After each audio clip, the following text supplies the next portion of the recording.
Hello and नमस्कार everyone. आज हम बात करने वाले हैं जो हमारा अभी 20 अगस्त को पेपर हुआ था, तो इसमें जो अगस्त में पेपर हुआ है अपना ईवीएस की बात करेंगे। ये जो है सेट सी है और पेपर 1 है, ठीक है। इसमें ईवीएस के 30 क्वेश्चन के आंसर्स डिस्कस करेंगे। अभी आंसर की नहीं आई है, आंसर की आएगी तो अगर जो भी डाउट रहेगा वो मैं जो है डिस्क्रिप्शन में पिन कर दूँगी या फिर कमेंट में पिन कर दूँगी, वहाँ से आप देख लेना। बाकी अभी तक जितने आंसर लगते हैं वो मैंने जो है पता करके एकदम जो आंसर की बना ली है, तो हम इस वीडियो में वो डिस्कस कर लेते हैं, ठीक है। तो सबसे पहले आ जाते हैं क्वेश्चन नंबर 1 पे। You want to encourage hands on activity for students of EVS. करनी है तो हमें कौन सी एक्टिविटी करनी पड़ेगी। तो देखो, अगर हम बच्चों के लिए डिफरेंट प्लांट्स चार्ट पे लगा देंगे तो ड्राइंग से कोई खास फ़र्क नहीं पड़ पाएगा, इतना ज़्यादा हैंड्स ऑन एक्टिविटी ये नहीं हो पाएगी। मैप रीडिंग ये भी कोई हैंड्स ऑन एक्टिविटी नहीं है, और कॉइन्स को अलग अलग कंट्री से कलेक्ट करना ये थोड़ा बड़ा टास्क हो जाएगा। बट बेसिकली अगर हम फर्स्ट ऑप्शन को देखते हैं कि हम ईवीएस किट बना देते हैं कुछ अवेलेबल मटेरियल से, तो बच्चा उस किट का यूज़ करके एक्सपेरिमेंट कर सकता है, तो ये एक हैंड्स ऑन एक्टिविटी हो जाएगी। तो ऑप्शन नंबर 1। नेक्स्ट आ जाते हैं question number 2। Formative assessment of EVS is. Formative assessment क्या है। देखो, अगर सिंपल एक लिखा होता तो हम असेसमेंट फॉर लर्निंग करके टिक कर देते, लेकिन यहाँ पे दो दो के ऑप्शन सेट बनाए हुए हैं, तो ए तो फॉर श्योर हो गई होगा, जहाँ जहाँ ए नहीं है वो काट दो, बी कट गया, कट गया। अब बी या डी। अब देखो, असेसमेंट ऑफ लर्निंग तो समेटिव असेसमेंट होता है एंड असेसमेंट एज लर्निंग ये पीयर होता है, तो पीयर वाला भी हमारा फॉर में ही आता है, इसी में हम रेमेडीज इंप्रूवमेंट के लिए बात करते हैं। तो ए और सी ऑप्शन हो जाएगा ऑप्शन नंबर 1। नेक्स्ट आ जाते हैं क्वेश्चन नंबर 63। हमें पढ़ना है और राइट आंसर को चूज़ करना है। तो पहला, field trips effective pedagogical strategies है। बिल्कुल ठीक है, अगर हम फील्ड ट्रिप्स पे लेके जाते हैं तो बच्चा अच्छे से समझ पाता है। सेकंड में बोला है फील्ड ट्रिप्स हमारी मेमोराइजेशन में। देखो, मेमोराइजेशन एक रॉन्ग वर्ड है, एक नेगेटिव वर्ड है, तो इस वर्ड को हम एलिमिनेट कर देंगे, तो ओनली असर्शन सही हो जाएगा। A is true and R is false. Option number 2 is the right answer. Next आ जाते हैं 64। You have selected EVS text book for your class students of class 3rd to 5th। आपने अपने 3rd to 5th class के students के लिए EVS की text book को सेलेक्ट किया है, ठीक है। विच of the following criteria most important क्या है। देखो, पहले तो लैंग्वेज सिंपल होनी चाहिए अकॉर्डिंग टू लेवल, ये भी एक तरीके से पॉजिटिव लग रहा है, ये नहीं और ये वाला भी नहीं। तो ऑप्शन नंबर 2 पे देखते हैं। The students should be text book child oriented होनी चाहिए। जैसे चाइल्ड ओरिएंटेड आ गया, चाइल्ड ओरिएंटेड में ये बात भी आ गई कि वो मेंटल लेवल के अकॉर्डिंग होगा, बच्चों के हिसाब से होगा, तो सेकंड ऑप्शन ज़्यादा बेटर लग रहा है as compare to fourth. Fourth भी अच्छा है बट सेकंड और अच्छा है, तो यहाँ पे सेकंड आंसर राइट हो जाएगा। नेक्स्ट आ जाते हैं क्वेश्चन नंबर 65। क्वेश्चन नंबर 65 कहता है कि at primary level EVS has themes instead of topic. बिल्कुल ठीक है, प्राइमरी लेवल पे थीम्स है टॉपिक्स की जगह पे, ठीक है।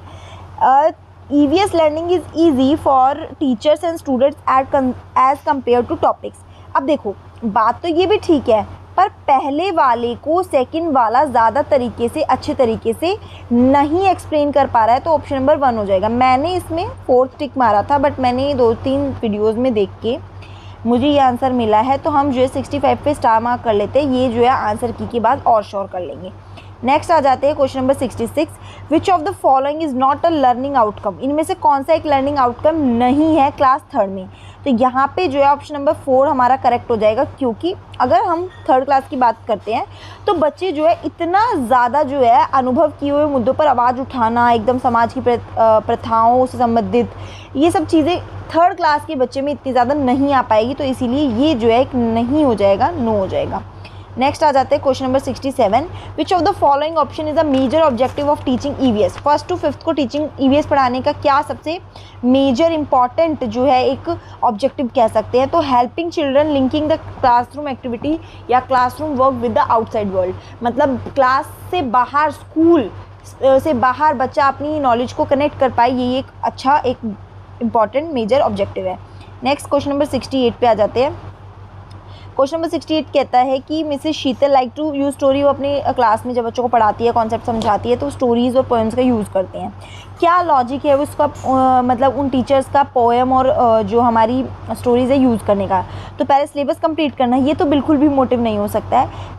अपनी स्टोरीज़ लिखना, अभी इस पर बात करते हैं, ठीक है। नेक्स्ट आ जाता है make students aware of diversity of language and culture. Language culture के बारे में डाइवर्सिटी पता होना, हाँ ये बुक बोल सकते हैं, ये भी बोल सकते हैं। मोर इंटरेक्टिव एंड इंजॉयबल बनाना, बिल्कुल ठीक है। तीनों ही पॉइंट को हमने कंसिडर किया, क्योंकि ए से हम एलिमिनेट कर देते, ए इसमें नहीं है, ए इसमें नहीं है।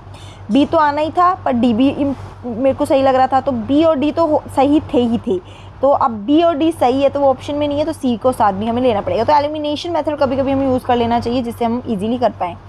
Anita prepares a unit plan to teach the theme family. Family teach पढ़ाने के लिए उन्होंने एक थीम प्रिपेयर किया यूनिट प्लान, उसको हेडिंग क्या देनी चाहिए? तो सेकंड ऑप्शन ज़्यादा बेटर है। देखो फर्स्ट भी बेटर है बट सेकंड और बेटर है क्योंकि सेकंड में काफ़ी सारी चीज़ें आ रही है। जब हम फैमिली की बात करते हैं तो हमें जेंडर रोल्स भी देखना पड़ता है, सोशो कल्चर एंटिटी को भी देखना पड़ता है, ऑक्यूपेशन भी देखना पड़ता है, रिलेशनशिप भी देखनी पड़ती है। तो ये सारी चीज़ों को कवर करते हुए टीचर ने वो यूनिट प्लान बनाया होगा।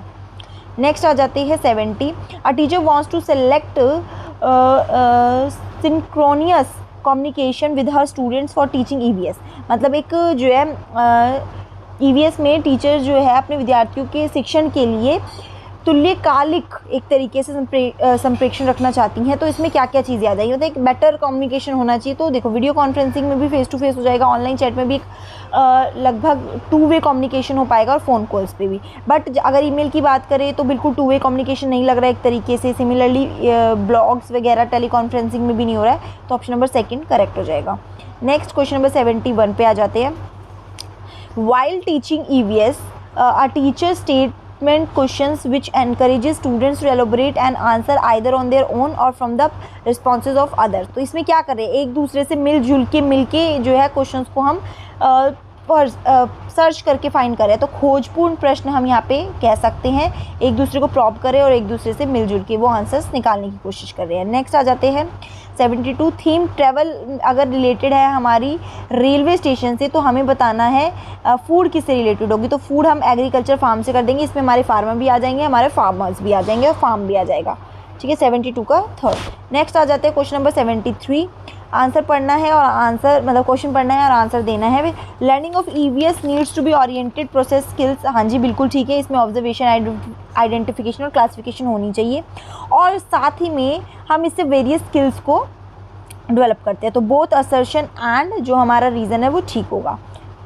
EVS teacher should, next question है ये, ईवीएस टीचर शुड ले emphasis on the dash while preparing question paper. Question paper बनाते समय टीचर को ध्यान रखना चाहिए कि वो कंटेंट को कवर कर ले और ऑब्जेक्टिव क्या है क्वेश्चन पेपर बनाने का।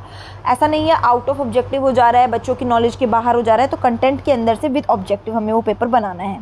75 क्वेश्चन नंबर कहता है ईवीएस टीचर डेमोस्ट्रेट एक्सपेरिमेंट। वो अपनी क्लास में एक एक्सपेरिमेंट को शो करते हैं। एग जो है पानी में डूब रहा है टम्बलर के साथ, पूरी चीज़ें बता रही है। तो अब इसमें क्या करेंगे हमने रीज़न बताना है डायरेक्ट या बच्चों को कंक्लूड करने के लिए ऑप्शन देना है, क्या करना है?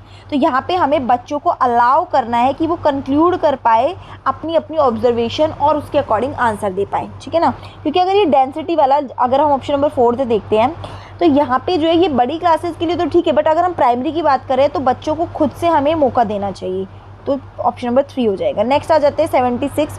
अगर क्वेश्चन नंबर 76 की बात करते हैं तो इसमें ऑप्शन नंबर हमारा कौन सा करेक्ट हो जाएगा? 4, क्योंकि इसमें क्या हो रहा है क्यूमिन जो है की बात करते हैं तो स्मॉल होती है बट फ्रेगरेंट होती है ऐसे कुछ। ठीक है, देन अगर हम बात करते हैं बी सैफ्रोन जो है वो येलो इन कलर होता है। चिलीज़ जो है हमारी साउथ अमेरिका से आई थी और क्लोव हमारी जो है एक नील की तरह दिखती है, बिल्कुल छोटी छोटी सी होती है, एकदम कील की तरह दिखती है। बिल्कुल ठीक है, तो ऑप्शन नंबर 4 इसका राइट हो जाएगा। नेक्स्ट आ जाते हैं 77। अगर हम बात करें bay of Bengal, bay of Bengal हमारा किस साइड होता है ये याद करा था हमने पहले कि अगर आपने प्रीवियस ईयर नहीं देखे तो ए और बी। तो यहाँ बे ऑफ बंगाल में यहाँ पे केरला तो इस साइड पड़ गया हमारा, तेलंगाना यहाँ बीच में कहीं पड़ गया और कर्नाटका यहाँ मतलब कर्नाटका यहाँ, केरला यहाँ। तो यहाँ पे कहीं उड़ीसा होता है, तो उड़ीसा जो है बे ऑफ बंगाल के कोस्ट पे आता है। नेक्स्ट आ जाते हैं 78। क्वेश्चन नंबर 78 का आंसर आ जाएगा हमारा A and D. A and D क्यों आया देखो, तो रांग मीन्स कुडुक लैंग्वेज में फॉरेस्ट होता है, बिल्कुल ठीक है। पंचायत ये बिल्कुल लॉटरी वाला सिस्टम, कुछ सिस्टम नहीं था, और ये वाला भी हमारा रॉन्ग था। हमारा 3/4 पीपल मिजोरम की फॉरेस्ट से लिंक्ड है, बिल्कुल ठीक है, 3/4 लिंक्ड है, तो ए और D is the right answer. Next आ जाते हैं 79। हमें इसमें ये वाला क्वेश्चन हमारा प्रीवियस ईयर में भी सेम ऐसे ही क्वेश्चन आया हुआ था। तो डेंसिटी निकालनी है, तो डेंसिटी बराबर हमारा मास अपॉन में वॉल्यूम। डेंसिटी हमें पता है 24, मास हमें नहीं पता है निकालना है, और वॉल्यूम हमें बता रखी है कितनी 6। तो यहाँ के मल्टीप्लाई हो जाएगा 24 × 6 अगर हम करते हैं तो 144 हमारा आंसर आ जाएगा। नेक्स्ट आ जाते हैं 80 question number. Consider the following main functions of the plant. हमें स्टेम के फंक्शंस बताने हैं, तो स्टेम के फंक्शन इसमें ए बी हो जाएगा, वो फूड प्रोड्यूस करते हैं, स्ट्रेंथ देते हैं और वाटर मिनरल को ट्रांसपोर्ट करते हैं, तो वो ए बी सी 3 हो जाएंगे। नेक्स्ट 81 हमें रीड करना है और आंसर करना है। तो इसमें देखो, अप्लाइंग प्रेशर अप्लाई करने पे गैस कंप्रेस हो जाती है, बिल्कुल ठीक है। अगर हम प्रेशर अप्लाई कर रहे हैं तो गैस कंप्रेस होगी, गैस कंप्रेस होगी तो मॉलिक्यूल्स पास आएंगे और स्पेस जो है वो कम हो जाएगा, जिससे गैस लिक्विड में कन्वर्ट हो जाएगी, ठीक है। तो ये हो जाएगा बोथ असर्शन एंड रीज़न ठीक। नेक्स्ट 82 में हमें फॉलोइंग स्टेटमेंट को कंसिडर करना है। मनाली में हाउसेज वुड और स्लांटिंग रूफ और एलिवेटेड बैम्बू के ऊपर, यहाँ बैम्बू मिल गया, बैम्बू तो असम में होते हैं बैम्बू वाले हाउस, तो ठीक है। मनाली में बहुत सारी रेनफॉल होती है, बिल्कुल ठीक है। हमारी स्टेटमेंट बी ठीक है, बट ए इनकरेक्ट है, ए इनकरेक्ट, बी करेक्ट, ठीक है। नेक्स्ट आ जाते हैं 83, रामा प्लेज क्रिकेट, वो क्रिकेट खेल रहा है, तो क्रिकेट जब वो खेल रहा है तो उसके साथ उसकी मस्कुलर एनर्जी लग रही होगी, तो यहाँ पे सीधा सीधा बिल्कुल ईजिली पता चल पा रहा है कि मस्कुलर एनर्जी बच्चे की लग रही है। Next, which one of the following sticky rice जो हमारे असम में मिलते हैं, दैट इज़ बोरा नाम से जो राइस है वो असम में मिलते हैं, ठीक है। नेक्स्ट आ जाते हैं 85, विद रिस्पेक्ट टू गुजरात के रिस्पेक्ट में, देखो मैंने यहाँ पे बना भी रखी है पिक्चर, तो ये गुजरात है, यहाँ पे हमारा जो हो जाता है उत्तर प्रदेश और यहाँ आंध्र प्रदेश, तो ये हो गया नॉर्थ ईस्ट, ये हो गया साउथ ईस्ट, तो नॉर्थ ईस्ट और साउथ ईस्ट हो जाएगा। इसके लिए मैप आपको याद होना चाहिए, ठीक है। When we burn fuels we get, जब हम फ्यूल्स को बर्न करते हैं तो हमें हीट और लाइट एनर्जी मिलती है, तो ऑप्शन नंबर 4 हो जाएगा। Next, select from the following best period of the year, Bihar मतलब जो है बी कीपिंग का बेस्ट पीरियड कौन सा होता है, तो बी कीपिंग का बेस्ट पीरियड होता है हमारा आई थिंक इसमें जो है ऑप्शन नंबर अक्टूबर टू दिसंबर रहेगा,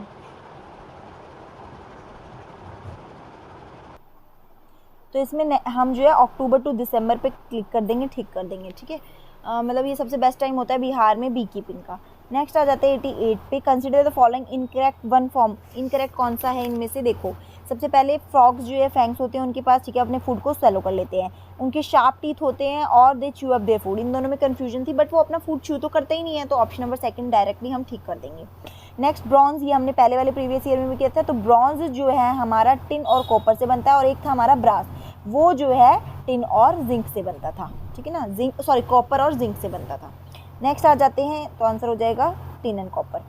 90 क्वेश्चन नंबर आ जाता है, select the following about elephants के बारे में हमें सही सेलेक्ट करना है। तो सबसे पहला 3 जो है इसमें ऑप्शन नंबर जो है फर्स्ट आ जाएगा, बेबी जो है 100 किलो वेट करता है, हो सकता है बट नॉट प्रोबेबली, 200 किलो नहीं 100 किलो खाते हैं, वो 200 किलो नहीं खाते हैं। एलिफेंट्स जो है स्लीप 2-4 घंटे ही सोते हैं दिन में, और उन्हें मर्ड्स के साथ खेलना पसंद होता है, तो COD इसका राइट आंसर हो जाएगा। तो यहाँ पे हो जाता है हमारा पूरा EVS का क्वेश्चन पेपर पूरा आंसर ठीक। तो इसमें मेरे 4-5 क्वेश्चन गलत हो गए हैं, लगभग 24 या 25 के आसपास मार्क्स बन रहे हैं 30 में से।